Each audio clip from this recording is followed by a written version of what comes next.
Hi friends, ఇవాళ మనం పప్పు బియ్యం అన్నం ఎలా చేయాలో చూద్దాం.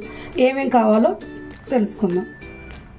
చెక్క, లవంగం, యాలుక్కాయ, పలావాకు, అల్లం వెల్లుల్లి, కొత్తిమీర, ఉల్లిపాయ, పచ్చిమిరకాయ, సాల్ట్, నెయ్యి, పప్పు బియ్యం. అంటే ఒక గ్లాస్కి కొంచెం కందిపప్పు వేసి కడిగి ఇట్లా నానబెట్టుకున్నాం ఒక గంట సేపు. ఈ బియ్యం దీంతో మనం ఈజీగా రైస్ చేసుకోవచ్చు అన్నమాట. ఎలా చేసుకోవాలో చూద్దాం. ముందుగా కుక్కర్ స్టవ్ అంటించుకొని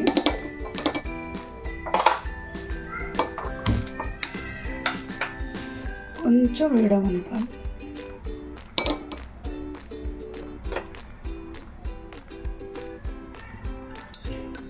దీనిలో నెయ్యి, మనకు సరిపడినంత నెయ్యి వేసుకోవాలి.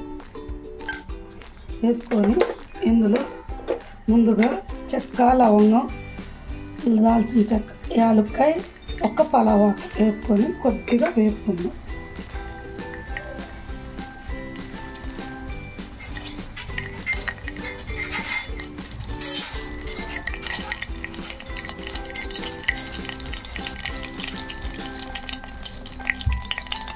కొద్దిగా ఇలా తిప్పుకొని ఇందులోనే ఉల్లిపాయ, పచ్చిమిరకాయ వేసుకోవాలి. దీనికి ఎక్కువ ఇంగ్రీడియంట్స్ అవసరం లేదండి, ఈజీగా చేసేసుకోవచ్చు. కందిపప్పు కదండి, పిల్లలకు బలం అన్నమాట. ఇందులో నేను ఆయిల్ ఏం యాడ్ చేయలేదు. 2-3 స్పూన్స్ నెయ్యే వాడాను, ఇంకేం వాడలేదు.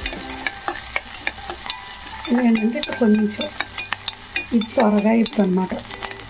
పప్పు ఫ్లేవరు, నెయ్యి ఫ్లేవర్ బాగా తెలుస్తుంది. ఇందులో ఫ్రెష్గా దంచి పెట్టుకున్న అల్లం వెల్లుల్లిపాయ పేస్ట్, కొద్దిగా సాల్ట్ సరిపడినంత,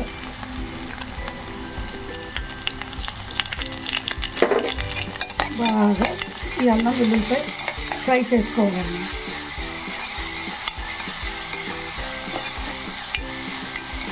కొంచెం ఫ్రై అవ్వాలి.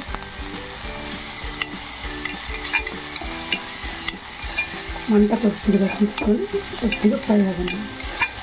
దీంట్లో మనం ఎక్కువ ఇంగ్రీడియంట్స్ లేకపోయినా ఇది పప్పు ఫ్లేవరు, నెయ్యి ఫ్లేవరు, ఈ అల్లం వెల్లుల్లి ఫ్లేవర్ బాగా తెలుస్తుంది అన్నమాట. మనం బిర్యానీలు వీటికన్నా కూడా ఈ పప్పు బియ్యం అన్న ఫ్లేవర్ బాగుంటుంది. ఇంకేంటంటే నేను చిన్న కప్పు తీసుకున్నాను కాబట్టి 1కి 3 అండి వాటరు. అదే మనం పెద్ద గ్లాస్ అనుకోండి 1కి 2, ఎందుకంటే చిన్న గ్లాసు త్వరగా ఉడకదు కాబట్టి దీనికి ఖచ్చితంగా 3 గ్లాసెస్ యాడ్ చేసుకోవాల్సింది. సారీ, అదే పెద్ద గ్లాస్ అనుకోండి 1కి 2, చిన్న గ్లాస్ కాబట్టి ఖచ్చితంగా 1కి 3 యాడ్ చేసుకోవాల్సింది. బాగా తిప్పుకోవాలి. తిప్పుకొని మనం సాల్ట్ టేస్ట్ చూసుకోవాలి.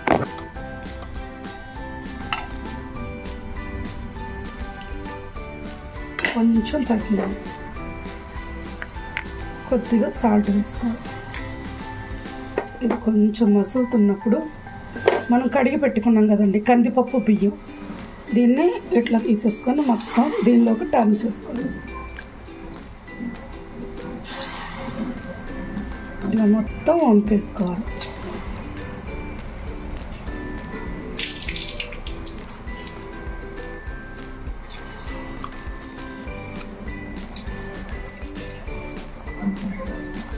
ఇది నేను చెప్పానని కాదండి, చేసి చూడండి, చాలా బాగుంటుంది, ఈజీగానండి.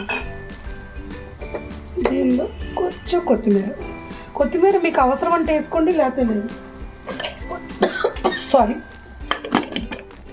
మనం కుక్కర్ విజిల్ పెట్టేసుకోవాలి. కుక్కర్ విజిల్ పెట్టుకొని 3 విజిల్స్ వచ్చేదాకా కుక్కర్ రానివ్వాలి. 3 విజిల్స్ వచ్చాక కుక్కర్ విజిల్ లేపుకొని రైస్ చూసుకోవాలి. చూసారా, రైస్ పర్ఫెక్ట్గా ఉడికింది. ఇందులో ఎక్కువ ఇంగ్రీడియంట్స్ ఉండదు. నేను నెయ్యి ఎందుకు వాడానంటే ఆయిల్స్ వల్ల ఎఫెక్ట్ ఉండదు, కానీ నెయ్యి కొంచెం ఎక్కువ వాడినా ప్రమాదం ఏముండదు. నెయ్యి గుడ్ ఫ్యాట్ కాబట్టి కొంచెం నెయ్యి వాడచ్చు. ఇప్పుడు నేను ఇలా కొద్దిగా నెయ్యి అప్లై చేస్తున్నాను. పైన అప్లై చేసి పైకి కిందకి కదుపుతాను. చూసారు ఎంత పొడి ఆడుతూ వస్తుందో. అంతే ఫ్రెండ్స్, పప్పు బియ్యం అన్నం. నా వీడియో కనుక మీకు నచ్చండి, లైక్ చేయండి, షేర్ చేయండి, సబ్స్క్రైబ్ చేయండి. Thank you.